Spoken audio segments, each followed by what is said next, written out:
বাংলাদেশে একটি বড় বন্যা ধেয়ে আসছে। এবার উজানের ব্রহ্মপুত্র, গঙ্গা ও তিস্তা অববাহিকায় পানির উচ্চতা ৭৫ থেকে ১০০ বছরের মধ্যে সবচেয়ে বেশি বেড়েছে। ১৯ আগস্টের মধ্যে ওই পানি বাংলাদেশের নদ-নদীগুলো দিয়ে প্রবেশ করতে পারে। এর ফলে সাম্প্রতিক সময়ের মধ্যে সবচেয়ে বড় বন্যা হতে পারে বলে পূর্বাভাস দিয়েছেন বন্যার পূর্বাভাস বিষয়ক দুটি আন্তর্জাতিক সংস্থার কর্মকর্তাবৃন্দগণ। সংস্থা দুটির বিজ্ঞানীরা মনে করছেন, এই বন্যা বাংলাদেশের সাম্প্রতিক বছরগুলোর মধ্যে সবচেয়ে ভয়াবহ ১৯৮৮ সালের বন্যাকেও ছাপিয়ে যেতে পারে। পাহাড়ি ঢল ও ভারী বৃষ্টিতে যমুনা, তিস্তা, ধরলা, আত্রাই সহ সব প্রধান নদ-নদীর পানি বেড়েছে। উত্তর ও উত্তর-পূর্বাঞ্চলের ১৪ জেলায় বন্যা দেখা দিয়েছে। পঞ্চগড় ও ঠাকুরগাঁওয়ে বন্যার পানি কমলেও রংপুর বিভাগের অন্য ৬ জেলায় বন্যার পানি আরও বেড়েছে। দিনাজপুরে বন্যার পানিতে ডুবে নরনারী, শিশুসহ ১৩ জনের মৃত্যু হয়েছে।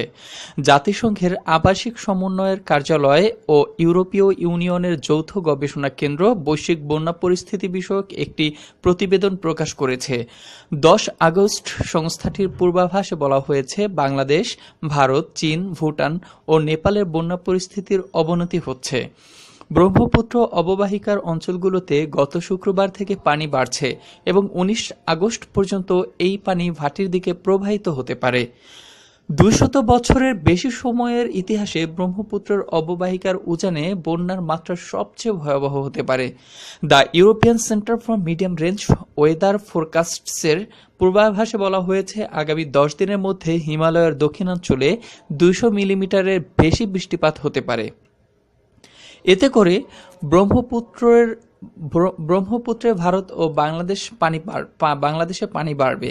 এ ব্যাপারে ব্র্যাক ইউনিভার্সিটির ইমেরিটাস অধ্যাপক আইনুন নিশাত প্রথম আলোকে বলেন, এবার ইতিহাসের সবচেয়ে বেশি বৃষ্টিপাতের কবলে পড়ে চীন ও ভারতে ইতোমধ্যে ভয়াবহ বন্যা শুরু হয়েছে।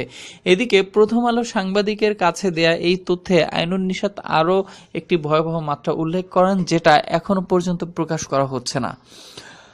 উল্লেখ্য, চীন ও ভারত ওই দুই দেশের ভিতর দিয়ে আসা ব্রহ্মপুত্র ও গঙ্গা নদীর পানি শরণার্থীকালের মধ্যে সবচেয়ে বেশি বেড়েছে।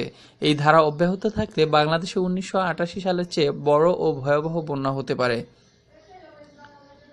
এই জন্য তিনি সরকারি ও বেসরকারি সব সংস্থাকে সর্বোচ্চ প্রস্তুতি নিতে পরামর্শ দেন। আজ সোমবার দুর্যোগ ও ত্রাণ মন্ত্রণালয়ের পক্ষ থেকে সম্ভাব্য বন্যা বিষয়ে সংবাদ সম্মেলনে ডাকা হয়েছে। সংবাদ সম্মেলনে যাদের ডাকা হয়েছে তারা ইতোমধ্যে জ্ঞাত হয়েছেন বিষয়টি এবং তারা গভীরভাবে উদ্বেগ প্রকাশ করেছেন। পানি উন্নয়ন বোর্ডের বন্যা পূর্বাভাস ও সতর্কীকরণ কেন্দ্র থেকে বলা হয়েছে, গত ২৪ ঘন্টায় ব্রহ্মপুত্র, যমুনার বাংলাদেশ অংশে গড়ে ৫০ সেন্টিমিটার ও গঙ্গা পদ্মায় ১৫ সেন্টিমিটার করে পানি বাড়ছে।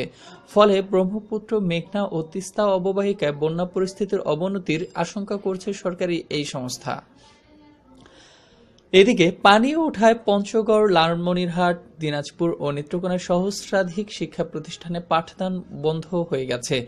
নীলফামারী, সৈয়দপুর, লালমনিরহাট, দিনাজপুর, কুড়িগ্রাম, রাজশাহী ও রংপুরের বদরগঞ্জে বাঁধ ভেঙে বিস্তীর্ণ এলাকা প্লাবিত হয়েছে। এছাড়া লালমনিরহাট, দিনাজপুর ও ঠাকুরগাঁওয়ে ৩টি পথে রেল যোগাযোগ বন্ধ রয়েছে। বন্যা পরিস্থিতি মোকাবেলায় উত্তরাঞ্চলে ৩ প্লাটুন সেনা মোতায়েন করা হয়েছে। তারা উদ্ধার ও বাঁধ রক্ষার কাজ করছেন। দেশের নদ ও পানি